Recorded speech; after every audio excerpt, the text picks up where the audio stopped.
உலகெங்கிலும் வாழும் spiritual tax Tamil நேயர்களுக்கு அன்பு வணக்கம். நான் ஜோதிடர் குரு வரதராஜ பெருமாள். இந்த காணொலியில் நம்ம வந்து மார்ச் மாத பலன்கள், மேஷம் முதல் மீனம் வரையான 12 ராசிக்காரர்களுக்கும் மார்ச் மாதம் எப்படி இருக்க போகுதுன்னு பார்க்க போகிறோம். இந்த மாதம் வந்து குறிப்பாக நம்ம சொல்ல வேண்டிய விஷயங்கள் என்னன்னு பார்த்தீங்க அப்படின்னா, ரெண்டு முக்கியமான பயிற்சிகள் இருக்குது. ஒன்று வந்து சுக்கிரனுடைய பயிற்சி. சுக்கிரன் வந்து சுகபோகக்காரகன், மகாலட்சுமியோட அம்சமாக நம்ம பார்க்குறவங்க. நமக்கான வாழ்க்கையில் நல்ல விஷயங்களை மகிழ்ச்சியெல்லாம் வாரி வழங்கக்கூடிய ஒரு சுக்கிரன் தான். அவரோட பயிற்சி நிலை நமக்கு என்ன மாதிரி மாற்றங்களை நம்ம ராசிக்கு கொடுக்க போகுது. அதுக்கு அடுத்ததாக கர்மகாரகன் நீதிமான்னு சொல்லக்கூடிய சனி பகவான். சனி பகவானும் உடைய வாக்கிய கணித பஞ்சாங்கத்தின் அடிப்படையில் அவருமே வந்து பார்த்திங்கன்னா கும்ப ராசியிலேருந்து மீன ராசிக்குள்ளே இந்த மாதம் வந்து பயிற்சி ஆகிறாரு. சுக்கிரனுக்கு அடுத்த ஒரு 2-3 நாட்கள் அவரும் பயிற்சி ஆகிறாரு. அதை தொடர்ந்து இந்த மாத இறுதியில், அதாவது 17ஆம் தேதி, மார்ச் 17ஆம் தேதியிலேருந்து குரு பகவான் இது நாள் வரைக்கும் ஒரு நிலையற்ற தன்மையில் இருந்துட்டு இருந்தார். அதிசாரம் வக்ரம் அப்படின்னு இருந்துட்டு இருந்தார். இனிமேல் அவருமே வந்து ஒரு நிரந்தரமான ஒரு நிலையான தன்மைக்கு வரப்போகிறாரு. குரு நிலையான தன்மைக்கு வர்றது உலகத்துக்கே நல்லது. ஒவ்வொரு ராசிக்காரர்களுமே நல்ல பலன்களை கொடுக்கும். அந்த வகையில் ஒவ்வொரு ராசிக்கும் என்ன பலன் கொடுக்க போகிறாருன்னு தான் நான் சொல்ல போகிறேன். தொடர்ந்து காணொலியை பாருங்கள், உங்களுக்கு நிச்சயமாக பயனுள்ளதாக இருக்கும்.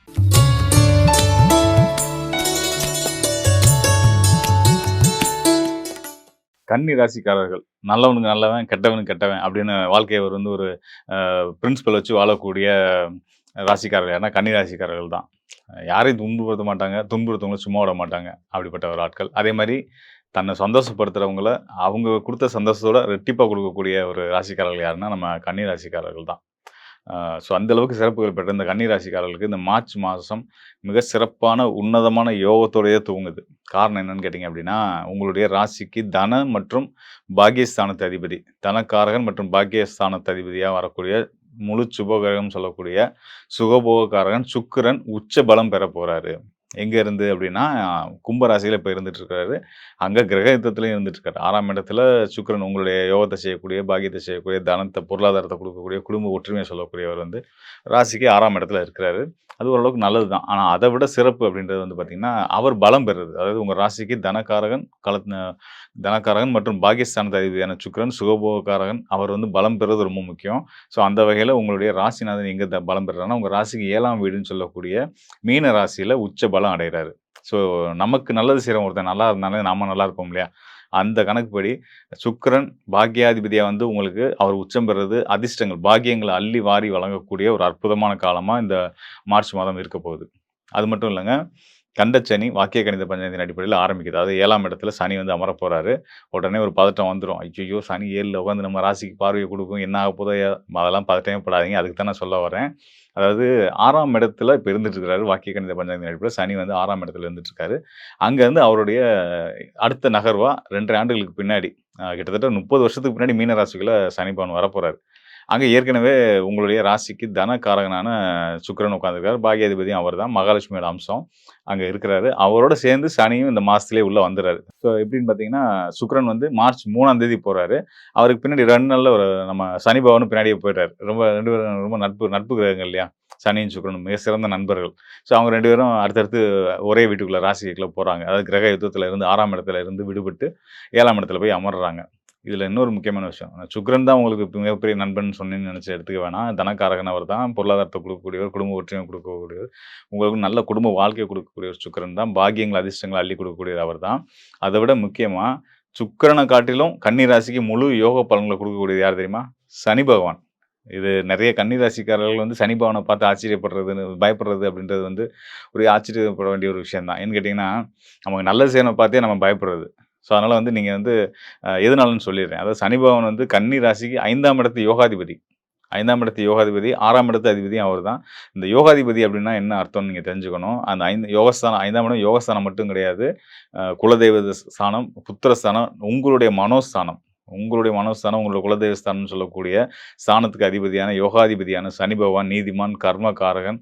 அவர் வந்து இன்னொரு கேந்திரம். 7ஆம் இடம்ன்றது ஒரு கேந்திரம், 5ஆம் இடம்ன்றது திரிகோணம். உங்கள் ராசிக்கு 5ஆம் இடத்துக்குரிய சனி பகவான் 7ஆம் இடமான மீன ராசியில் போய் அமர்றது உங்கள் ராசிக்கு பார்வையை கொடுக்க போகிறாருன்னா, நம்மளோட குலதெய்வம் நமக்கு பார்வையை கொடுக்குதுன்னா நம்ம பயப்படுவோமா? சந்தோஷமாக தான் எடுத்துக்கணும். ஸோ அதனால் வந்து கண்டச்சனியை நினச்சி உங்களை யாரும் பயமுறுத்தினாலும் பயப்படாதீங்க. கண்டிப்பாக சனி பகவானால் உங்களுக்கு ஏற்றம் தான் இருக்குமே தவிர்த்து வீழ்ச்சி கண்டிப்பான முறையில் வராது. ஏன்னா அவர் தான் உங்களுடைய குலதெய்வத்தை குறிக்கக்கூடிய கிரகமே அவர் தான். ஸோ அதனால் சனி பகவான் நல்ல நிலைக்கு வராரு, நம்ம ராசிக்கு பார்வையை கொடுக்குறாங்கன்னா சந்தோஷப்பட்டுக்குங்க. அவர் மூலிமா பல நல்ல முன்னேற்றங்களும் ஏற்றங்களும் ஏற்பட போகுது. என்னென்ன வகையில் அப்படின்னு தெரிஞ்சுக்கங்க. அப்படின்னா கண்டிப்பாக சனி பகவான் 7ஆம் இடத்துக்கு வந்தோனே வேலை இழக்கும். இது நல்ல விஷயமா? அப்படின்னு நீங்க கோவப்படுவீங்க, கோவப்படாதீங்க. நான் விஷயத்த சொல்லிர்றேன். வேலை போகும். ஆனா நல்ல வேலை கிடைக்கும். அத விட நல்ல வேலை கிடைக்கும். கூட இருந்த கெட்ட நபர்கள், அதாவது ஒரு அ என்ன சொல்றது? எதிர்மறையான எண்ணங்கள் கொண்ட நபர்கள் உங்கள விட்டு விலகிருவாங்க. போம்போது அவங்க வந்து உங்கள பழி சொல்லிட்டு போவாங்க. உங்கள தப்பு சொல்லிட்டு போவாங்க. நீங்க அத நெனச்சு வருத்தப்படாதீங்க. இவங்க இதோட போனாங்களேன்னு சந்தோஷப்பட்டுக்கங்க. உங்களுக்கான புது உறவுகள் உங்க வாழ்க்கைக்குள்ள வருவாங்க. ஸோ அவங்க தான் உங்களுக்கு அடுத்தடுத்து வரக்கூடிய காலங்களுக்கு உங்களுக்கு வந்து மிக சப்போர்ட்டிவா இருக்கக்கூடிய ஆட்களா இருக்க போறாங்க. அவங்க மூலியமா பல நல்ல விஷயங்கள் நடக்க போகுது. பெரிய நெட்வொர்க்கே உங்களுக்கு கிடைக்க போகுது. நெறைய நல்ல நண்பர்கள், புது வாழ்க்கை, புது அ என்ன சொல்றது? தொழில் எல்லாமே நல்ல விதமா அமைஞ்சு, சிறப்பான நல்ல யோகத்தோட இருக்கக்கூடிய ஒரு அற்புதமான காலமா இந்த மார்ச் மாத துவக்கமே இருக்கு. அது மட்டும் இல்லாம இந்த மார்ச் மாதத்தில வந்து பார்த்தீங்கன்னா, 17ஆம் தேதி ஒரு நல்ல விஷயம் நடக்க இருக்கு. உங்க ராசிக்கு 10ஆம் இடம். அதாவது உங்க ராசி அதிபதியோட இன்னொரு வீடு. மிதுன ராசியில வியாழன் சுபகிரகம் வியாழன் இருந்துட்டு இருக்காரு. 10ஆம் இடத்துல வியாழன், குரு பகவான் இருக்கிறது நல்ல விஷயம் தான். ஆனா அவர் வந்து பார்த்தீங்கன்னா, கடந்த ஒரு 5, 6 மாதமா வந்து பார்த்தீங்கன்னா, அதிசாரம், வக்ரம் அப்படின்னு ஒரு நிலையற்ற தன்மையில இருந்துட்டு இருந்தாரு. முன்னாடி போக, பின்னாடி வர இப்படின்ற மாரி இருந்துட்டு இருந்தாரு. இப்ப அவரும் வந்து தன்னுடைய பழைய நிலைக்கு, அதாவது ஒரு வலுவான நிலைக்கு வரப்போறாரு. என்னைக்கு அப்படின்னா, மார்ச் 17ஆம் தேதி. மார்ச் 17ஆம் தேதியிலிருந்து குரு நல்ல ஒரு நிலை பெற்று, வலுப்பெற்று, நல்ல யோக பலன உங்களுக்கு குடுக்க போறாரு. மெயினா வந்து குரு அவர் இருக்கிற இடத்த விட அவரோட பார்வை ஸ்தானத்துக்கு பலம் அதிகம். அவருக்கு பார்வை குடுக்குற ஸ்தானங்களுக்கு பலம் அதிகம். அந்த வகையில அவர் 10ஆம் இடத்திலிருந்து உங்களுடைய தனஸ்தானத்த பார்க்குறாரு. அப்ப வந்து தொடர்பு வந்துருது பாருங்க. தனஸ்தானம் மற்றும் தொழில் ஸ்தானம் தொடர்புன்றது தர்ம கர்மாதிபதி யோகம். ஸோ அது நீங்க பேச பேச தான் உங்களுக்கு வந்து வருமானம் கொட்ட போகுது உங்களுக்கு.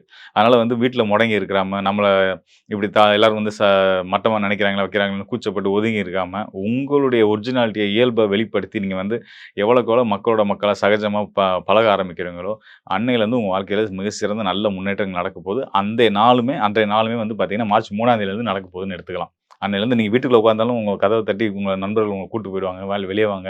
வாங்க நம்ம போவோம், அங்க போவோம், இங்க போவோம், இத செய்வோம், அத செய்வோம் அப்படின்னு புது புது விஷயங்கள் உங்க லைஃப்ல நடக்க போகுது. ஹேப்பியா இருப்பீங்க. மகாலட்சுமியும் நீங்க தொடர்ந்து கும்பிட்டு வரணும். ஏன்னா உங்களுடைய ராசிநாதன் தான் வந்து புதன் தான் வந்து மகாவிஷ்ணுவோட அம்சம். உங்க ராசிக்கு பாக்கியநாதன் சுக்கிரன் தான் வந்து மகாலட்சுமி. ஸோ அதனால நான் உங்க வீட்டு பக்கத்துல இருக்கக்கூடிய அ த வைணவ ஸ்தலங்கள், அதாவது விஷ்ணு ஆலயங்களுக்கு போயிட்டு நாராயணருக்கு நெய் விளக்கு ஏற்றி வழிபட்டு வந்தீங்கன்னா, சனிக்கிழமையில வழிபட்டு வந்தீங்கன்னா, இன்னும் ரொம்ப சிறப்பான யோகங்கள் இருக்கும். முடிஞ்சா நீங்க எந்தெந்த ஸ்தலங்களுக்கு போகணுமோ விருப்பப்பட்டீங்கனாலும் போயிட்டு வாங்க. திருப்பதி போணும்னா போயிட்டு வாங்க. மாநிலநாட்டு ஸ்தலங்கள் கேரளால இருக்கு. அவ்வளோ கோயில் இருக்கு. வைணவ ஸ்தலங்கள் இருக்கு. அங்கெல்லாம் போயிட்டு வாங்க.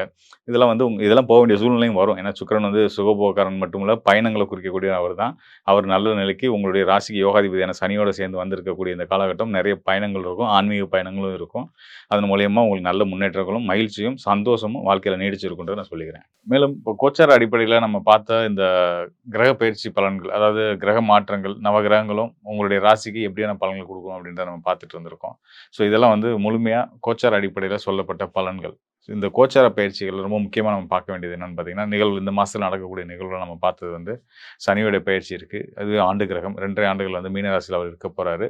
அதுக்கப்புறமா சுக்கிரன் மாத கிரகம். அவருமே வந்து உச்ச பலம் அடைய போறாரு. இதெல்லாம் இந்த மாதத்துக்குரிய ஒரு சிறப்பு அம்சங்களா இருக்கு.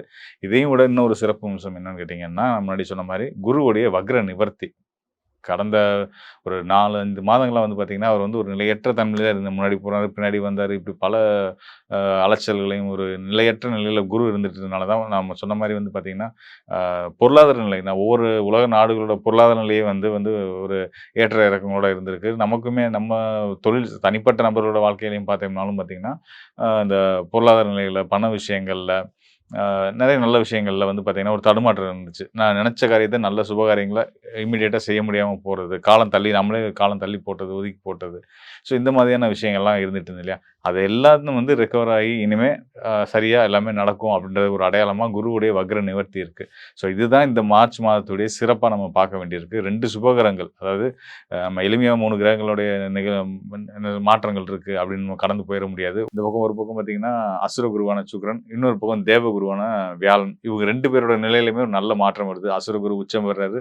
தேவகுரு வக்ர நிவர்த்தி அடைகிறாரு. கர்மகாரகனான சனி பகவான் 30 ஆண்டுகளுக்கு பிறகு வந்து மீன ராசிக்குள்ள வரப்போறாரு. வாக்கிய கணித பஞ்சாங்கத்தின் அடிப்படையில. ஸோ இவ்வளோ நல்ல நெறைய மாற்றங்கள் வந்து இந்த மாதத்துல இருக்கு. ஆ இந்த பலன்கள் ஒவ்வொரு ராசிக்காரர்களுக்கும் நம்ம முன்னாடி சொன்ன மாதிரி 2 சுப கிரகங்கள் அவங்க பலம் பெறுறதே வந்து உலகத்துக்கே நல்லது அப்படின்னும்போது, ஒவ்வொரு ராசிக்காரர்களுக்கும் நல்ல பலன்கள் தான் குடுக்க போகுது. அதனால வந்து நல்ல நம்பிக்கையோட, தன்னம்பிக்கையோட, தைரியமா நீங்க உங்களோட எண்ணங்கள, செயல்கள வந்து செய்துட்டே வாங்க. நிச்சயமா உங்களுக்கான நல்ல வெற்றிகளும், அதுக்கான ஒரு ஆதாயமும் உங்களுக்கு கண்டிப்பான முறையில கிடைக்கும் அப்படின்னு சொல்லிக்கிறேன்.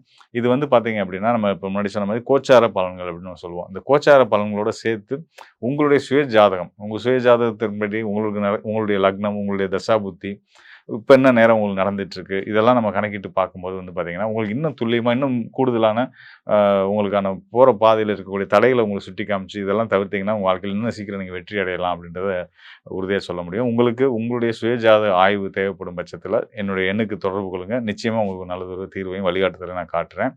ஆ மேல வந்து பார்த்தீங்கன்னா, நம்ம இனிமே கவலைப்பட வேண்டியதில்ல. உலகளாவிய மக்களுக்கே நான் சொல்ற விஷயம் என்னன்னா, எத பத்தியும் கவலைப்பட வேணாம். சுபர்கள் வலுப்பெறுறது உலகத்துக்கே நல்லது. இவ்வளோ நாள் கடந்த ஒரு 5 ஆண்டுகளாவே நம்ம வந்து நெறைய சங்கடங்களையும் 2020லேருந்து நம்ம வந்து கொரோனா ஆரம்பிச்சதுலேருந்து நெறைய கஷ்டங்கள பார்த்து வந்துட்டு இருந்தோம் இல்லையா? ஸோ அதுக்கெல்லாம் ஒரு நல்ல தீர்வா இனி வர காலங்கள் இருக்க போகுது அப்படின்றது தான் அந்த குரு உச்சத்தோட ஒரு முதல் அடையாளமா இருக்கு. ஸோ அதனால எல்லாரும் மகிழ்ச்சியா இருப்போம். எல்லாருக்கும் நல்லதே நடக்கும். நன்றி, வணக்கம் நண்பர்களே.